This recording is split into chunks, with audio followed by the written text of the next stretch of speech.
नमस्कार। Exam happy by Jharkhand channel में आपका स्वागत है। तो दोस्तों जुड़ चुका हूं मैं यहां पर आप सभी के शिक्षक भर्ती परीक्षा को लेकर के। तो आपको हम बताते चले, यदि आप शिक्षक बनना चाहते हैं, यदि आप जेटेट पास करना चाहते हैं, सहायक आचार्य परीक्षा पास करना चाहते हैं, सहायक अध्यापक आकलन परीक्षा पास करना चाहते हैं, अब तक आपने महसूस किया होगा कि यदि आप में से किसी ने फेल किया है तो वो फेल करने की चांसेस जो होती है 2 नंबर, 4 नंबर, 5 नंबर, इसी के अंतराल में लोग फेल करते हैं। तो यहाँ पर फेल करने का रीजन होता है सीधे सीधे बाजार जाना और वहां से प्रैक्टिस सेट लेकर के आना और सीधे 1 महीना के अंदर परीक्षा पास कर जाना।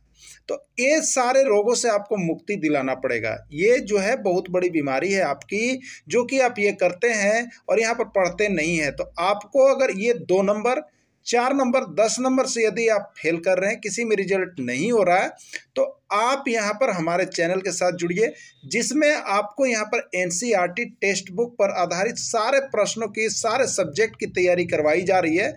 जहाँ पर यदि आप जुड़ते हैं तो आपको यहाँ पर 100 नहीं 101% पास होने की गारंटी देता है। जहाँ आप 2-4 नंबर कम करके चलते फेल हो रहे थे, वहाँ आपको 2-4-5 नंबर ऑटोमेटिक बढ़ने वाला है।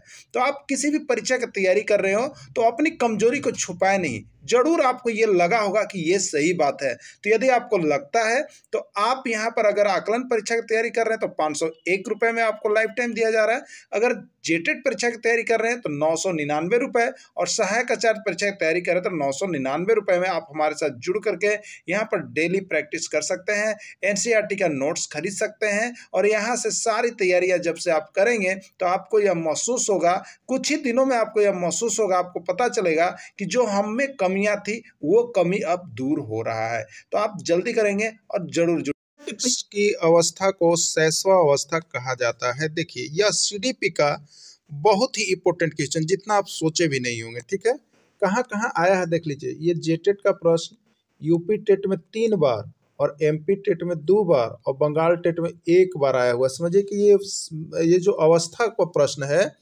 इससे कितने प्रश्न आते हैं आपकी कोई गारंटी नहीं है। अब हम आपको बता देते हैं कि ये जो अवस्था वाला है प्रश्न, इसका नोट्स आपको दे दिया गया है। ठीक है, इसका नोट्स आपको दे दिया गया है, जिसमें अवस्था से संबंधित सारे प्रश्नों को हल किया गया है जो अब तक सारे एग्जाम में आए हुए हैं। तो आप लोग नोट्स जो है जरूर परचेज कर लीजिएगा, नहीं तो नंबर कम हो सकता है, आप लोगों का पास होने में कठिनाई हो सकती है। इसलिए आप नोट्स लेकर के पढ़ लीजिएगा। ठीक है, तो देखिए यहाँ पर होता है पहला शैशव अवस्था, फिर बाल्यावस्था, किशोरावस्था, प्रौढ़ावस्था हम लोग कहते हैं। ठीक है, तो जन्म से लेकर के यहाँ पर जन्म से लेकर के 5 वर्ष तक की अवस्था को, जन्म से लेकर के 5 वर्ष यानी 0 से 5 वर्ष तक की अवस्था को जो है हम लोग शैशव अवस्था के अंतर्गत डालते हैं।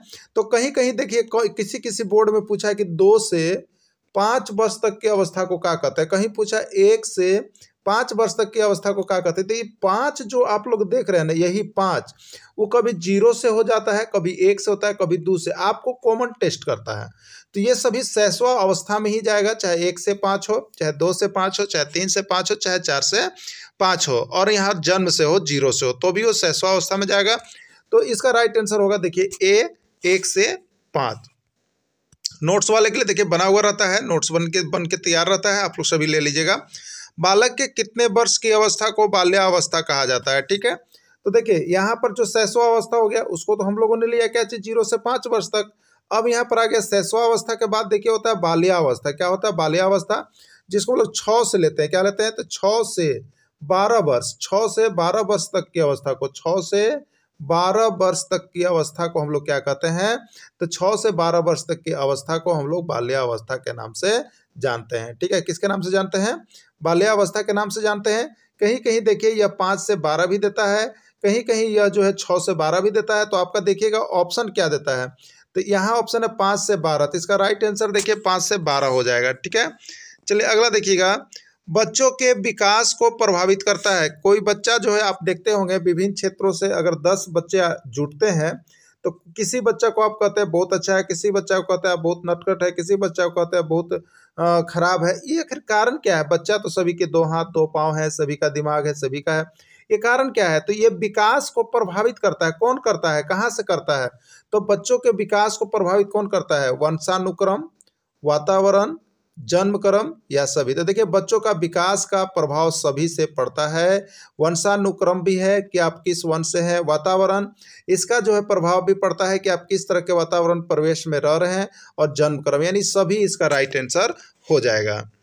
अगला होगा, बच्चा में कुछ कर गुजरने वाली अवस्था होती है। देखिए बच्चा में जो होता है एक ऐसा भी स्टेज आ जाता है जैसे शैशवावस्था, बाल्यावस्था, किशोरावस्था, प्रौढ़ावस्था, सभी अवस्थाओं में एक ऐसी भी अवस्था है जिस समय बच्चा कुछ कर गुजरना चाहता है। देखिए यही वो समय है जब बच्चा को कुछ कर गुजरना चाहता है। यानी बच्चा यदि अच्छा चीज़ में उसका ध्यान चला गया, तो जैसे किसी का होता है कि हमें नौकरी लेनी है, नौकरी की ओर ध्यान चल गया तो नौकरी लेकर के ही मानेगा। किसी का ध्यान जो है प्यार मोहब्बत की ओर चल गया तो प्यार मोहब्बत में ही फांसी का फंदा लगा लेता है।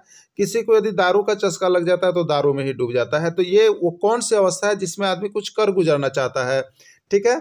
तो ये वही अवस्था है कि जो आप चाहते हैं वो करने के लिए वो ललायत रहता है।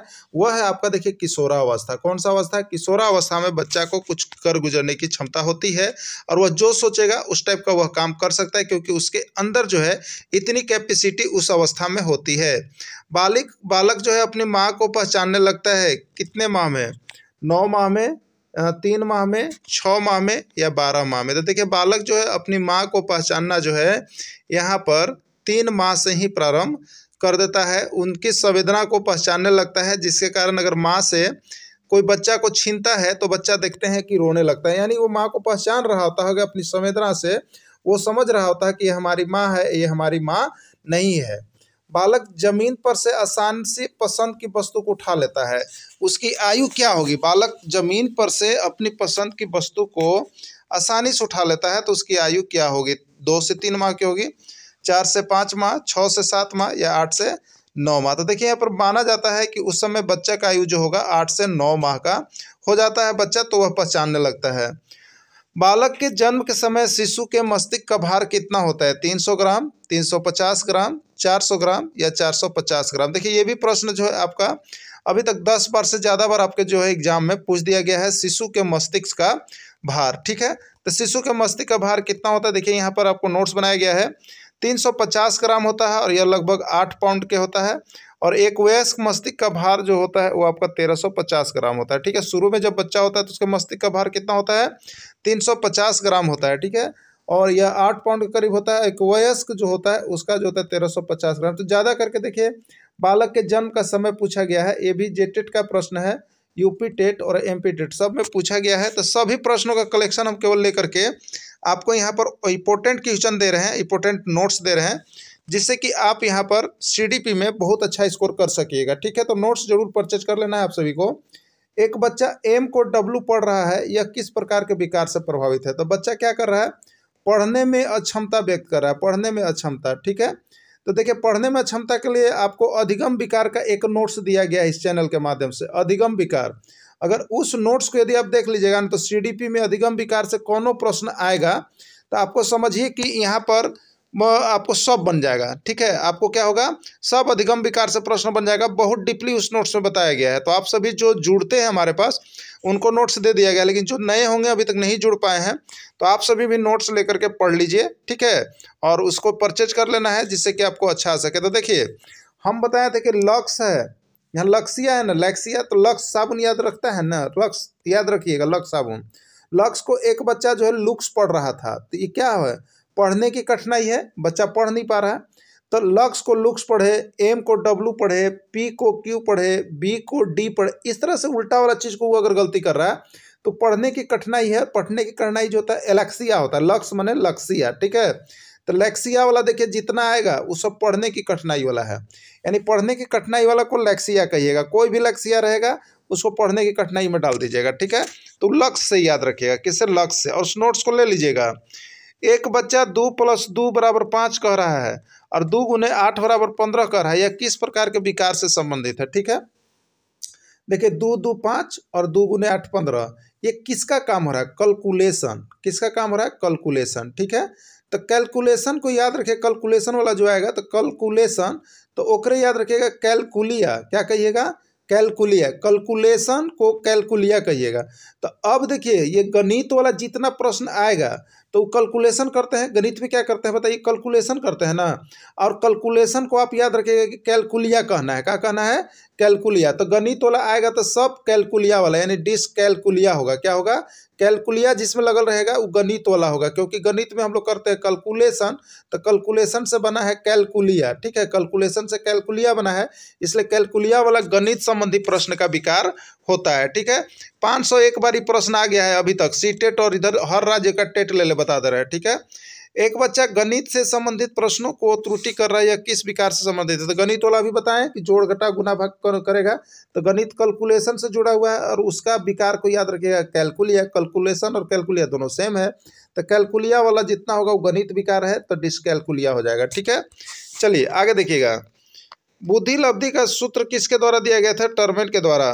देखिए, एक बच्चा जिसकी बुद्धि लब्धि 140 से अधिक है वह किस प्रकार का बच्चा है, प्रतिभाशाली है, प्रखर बुद्धि है, तीव्र बुद्धि है। आपको बता देते हैं ये प्रश्न 5001 बार आपको आ गया है ना, 5001 बार, अभी तक सीटेट में 100 बार आ गया है, बता दे रहे हैं। सीटेट में 100 बार आ गया है और अदर राज्य में देखिएगा तो हर एग्जाम में बार बार पूछ रहा है। तो हम खाली आपको इंपॉर्टेंट क्वेश्चन लेकर के आते हैं, समझ गए, और आपको प्रैक्टिस करवा दे रहे हैं, जिससे यहीं से सारा प्रश्न आपको भिड़ जाएगा। इसका प्रैक्टिस सेट नोट्स पीडीएफ भी आपको दे दे रहे हैं, आपको ज़्यादा किताब लेने की आवश्यकता नहीं है। हम सभी राज्यों का किताब से यहाँ पर नोट्स बना बना करके आपको दे दे रहे हैं, जिससे कि आपको भिड़ जाएगा, ठीक है। तो देखिए, वह किस प्रकार, एक बच्चा जिसकी बुद्धि लब्धि 140 से अधिक है वह कैसा है बताइए, तो प्रतिभाशाली है। वो कैसा है आपका, प्रतिभाशाली बालक है। अगला देखिएगा, एक बच्चा जिसकी बुद्धि लब्धि 120 से अधिक है वह किस प्रकार का बच्चा है, प्रतिभाशाली है, प्रखर है, तीव्र बुद्धि है या सामान्य बुद्धि। 120 से अधिक है, अगर 120 रहता तो सामान्य हो जाता, लेकिन 120 से अधिक है तो वो प्रखर बुद्धि का है। किस बुद्धि का है, प्रखर बुद्धि का है। ये भी प्रश्न अभी तक 1001 बार आ गया है। देखिए, 10 वर्ष के बच्चा का मानसिक आयु 7 वर्ष का है, उसकी बुद्धि लब्धि कितनी है बताइए। 10 वर्ष के बच्चा है जी और मानसिक आयु 7 वर्ष के है ना, तो 10 वर्ष का बच्चा है, मानसिक आयु 7 वर्ष का है, ठीक है, मानसिक आयु 7 वर्ष का है। तो बच्चा का वास्तविक आयु कितना है, 10 वर्ष, और मानसिक आयु कितना है, 7 वर्ष, यही ना है। तो सूत्र क्या होता है, बुद्धि लब्धि बराबर होता है वास्तविक आयु। बुद्धि लब्धि बराबर क्या होता है, वास्तविक आयु बट्टे कितना हो जाएगा, मानसिक आयु, और इंटू कितना होता है, 100, ठीक है। तो मानसिक आयु बट्टे वास्तविक आयु इंटू 100, तो मानसिक आयु देखिए इसका कितना था, मानसिक आयु 7 वर्ष का है। बुद्धि लब्धि बराबर मानसिक आयु 7 वर्ष और वास्तविक आयु 10 वर्ष, और इंटू कितना हो गया, 100। तो 10 दहियम कितना हो गया, 100 हो गया, यानी 7 दहियम के 70 है बुद्धि लब्धि। तो बच्चा कैसा होगा जी, जड़ होगा, जड़ बुद्धि का, एकदम मूर्ख होगा। कैसा होगा, जड़ बुद्धि के होगा, मूर्ख बच्चा है। कभी कभी आप लोग कहते हैं कि मूर्ख बच्चा है, कार्य कहते हैं कि ना। 10 वर्ष के बच्चा का मानसिक आयु 10 वर्ष है, तो वह किस प्रकार का बच्चा है, आपको बना करके बताना है कमेंट करके कि अगर बुद्धि लब्धि कितना होगा आप निकाल करके हमको बताइएगा। जो वीडियो देखते हैं ना कमेंट जरूर कीजिएगा, और जो हमसे जुड़े हुए हैं पर्सनली व्हाट्सएप पर डाल दीजिएगा आंसर कितना होगा, ठीक है। एक शिक्षक को अपने विद्यार्थियों की क्षमताओं को समझने का प्रयास करना चाहिए, कौन सा क्षेत्र इस उद्देश्य की पूर्ति करता है। एकदम सही बात है, जो शिक्षक हैं अपने विद्यार्थियों की क्षमताओं को समझने का प्रयास करना चाहिए, कौन सा क्षेत्र इस उद्देश्य की पूर्ति करता है। शिक्षा समाजशास्त्र, सामाजिक दर्शन, मीडिया मनोविज्ञान या शिक्षा मनोविज्ञान, ठीक है। एक शिक्षक को अपने विद्यार्थियों की क्षमताओं को समझने का प्रयास करना चाहिए, कौन सा क्षेत्र इस उद्देश्य की पूर्ति करता है। तो कौन सा क्षेत्र आप जानिएगा कि बच्चा को सीख पाइएगा, शिक्षा समाजशास्त्र, सामाजिक दर्शन, मीडिया मनोविज्ञान, शिक्षा मनोविज्ञान। तो एक शिक्षक है तो आपको किसका ज्ञान होना चाहिए, ठीक है, और उसका ज्ञान होगा तब आपको किसको फायदा मिलेगा, शिक्षा के क्षेत्र में मिलेगा। और शिक्षा के क्षेत्र में फायदा मिलेगा तो क्या करेंगे, बच्चों के उद्देश्य की हम लोग आवश्यकताओं की पूर्ति करेंगे। तो वो क्षेत्र देखिए आपका यहाँ पर शिक्षा मनोविज्ञान है। क्या है आपका, शिक्षा मनोविज्ञान है। परामर्श का उद्देश्य क्या होता है, परामर्श का मतलब क्या है, आप देते हैं, सभी को परामर्श लोग देते हैं। बच्चों को समझाना, बच्चे की कमियों का कारण पता करना, बच्चों के कमियों कारण बच्चों के समायोजन में भाग लेना, वो प्रयोग समिति। तो परामर्श का उद्देश्य जो होता है वो यहाँ पर बच्चों को समझना भी होता है, बच्चों की कमियों का कारण पता करना भी होता है, और बच्चों को समायोजन में सहायता करना भी होता है। अगर हम किसी को परामर्श देते हैं गार्जियन को, तो ये सारा चीज़ हमें बताना पड़ता है। बच्चा किस प्रकार से सीखता है, पुस्तक पढ़कर, परिचर्चा द्वारा, प्रश्न पूछकर, या कई प्रकार से। तो देखिए, बच्चा जो होता है वो मनपहल होता है, मनचहल होता है ना, तो वो कई प्रकार से सीखता है। पुस्तक पढ़कर भी सीख सकता है, परिचर्चा में भाग लेकर भी सीख सकता है, प्रश्न पूछ कर भी सीख सकता है। तो एक बच्चा जो है वो कई प्रकार से सीखता है, ठीक है। अगला देखिएगा, शिवानी द्वारा पूछे गए एक प्रश्न का उत्तर शिक्षक तत्काल नहीं दे सकता है। शिक्षक की प्रतिक्रिया क्या होनी चाहिए? जैसे आपसे कोई बच्चा प्रश्न पूछा, आप तत्काल उत्तर नहीं दे सकते हैं, तो क्या होना चाहिए? शिक्षक द्वारा शिवानी को चुप करा देना चाहिए। ये तो बिल्कुल गलत है कि अगर बच्चा पूछ रहा है उसको चुप करा दीजिए। शिक्षक द्वारा शिवानी को ध्यान बटा देना चाहिए। अगर शिक्षक को ऐसा लग रहा है कि उस समय हम नहीं जानते तो क्या करना चाहिए? ध्यान बटा देना चाहिए। शिक्षक को कहना चाहिए मैं नहीं जानता हूँ। और अगला है, शिक्षक द्वारा इस प्रश्न का सही उत्तर बाद में समझकर देना चाहिए। तो ये बिल्कुल सही है कि उस समय नहीं आ रहा है तो बाद में समझ करके शिक्षक द्वारा इस प्रश्न का उत्तर जरूर देना चाहिए और प्रश्न को समझ करके। राइट आंसर डी होगा। एक बच्चा प्रायः कक्षा में प्रश्न पूछता है, उचित रूप से इसका अर्थ क्या है? अगर कोई बच्चा आपसे प्रश्न पूछ रहा है, इसका मतलब क्या है? वह शरारती है, वह अधिक जिज्ञासु है, वह असामान्य है, वह प्रतिभाशाली है। ठीक है, एक बच्चा प्रायः कक्षा में प्रश्न पूछता है, उचित रूप से इसका अर्थ है कि वह शरारती है, वह अधिक जिज्ञासु है, वह असामान्य है, वह प्रतिभाशाली है। ठीक है, तो एक बच्चा प्रायः कक्षा में प्रश्न पूछता है, उचित रूप से इसका अर्थ है कि वह अधिक जो है जिज्ञासु है। क्या है? वह अधिक जिज्ञासु है। जो बच्चा जिज्ञासु होगा वही जिज्ञासा को आपके बीच जाहिर करेगा, नहीं तो बच्चा क्या रहेगा? चुपचाप बैठल रहेगा। ठीक है, तो जिज्ञासु बच्चा है ना। बच्चों में बौद्धिक विकास की 4 विशिष्ट अवस्थाओं की पहचान की गई है। कई बार? 1001 बार अब तक के प्रश्न में पूछा गया, बहुत ही एमबीबी है कि बच्चों के बौद्धिक विकास की 4 अवस्थाओं की पहचान की गई है। किसके द्वारा? तो उसका राइट आंसर है जीन पियाजे के द्वारा। और जो नोट्स परचेज किए हैं, इसका नोट्स पूरा दिया हुआ है, वो नोट्स को देख लीजिएगा, उसमें आपको मिल जाएगा। ठीक है, विकास कभी न समाप्त होने वाली प्रक्रिया है, यह विचार किससे संबंधित है? विकास कभी न समाप्त होने वाली प्रक्रिया है, यह किससे संबंधित है? अंतः संबंध का सिद्धांत, निरंतरता का सिद्धांत, एकीकरण या अंतःक्रिया। देखिए, कभी न समाप्त हो रहा है, इसका मतलब वो कहाँ होगा? निरंतर चलते रहेगा, निरंतर चलते रहेगा। अगर वो समाप्त हो गया तो सब समाप्त हो गया। तो ये निरंतरता का सिद्धांत हो गया। जो निरंतर चलते रहता है तो ओकरा हम लोग कहेंगे निरंतरता का सिद्धांत। ठीक है, अगला है, प्राथमिक स्तर पर एक शिक्षक में निम्न से कौन सी विशेषता होनी चाहिए? यदि आप प्राथमिक स्तर के शिक्षक हैं तो आप में कौन सी विशेषता होनी चाहिए? पढ़ाने की उत्सुकता होनी चाहिए, धैर्य और दृढ़ता होनी चाहिए, विषयों का ज्ञान में दक्षता, अति मानक भाषा में। देखिए, पढ़ाने की उत्सुकता ये भी सही है। अगर आप शिक्षक हैं तो पढ़ाने की उत्सुकता आप में होनी चाहिए, लेकिन यहाँ जो पूछा जा रहा है उसमें सबसे अच्छा कौन सा ऑप्शन है, ये आपको ढूंढना है। धैर्य और दृढ़ता।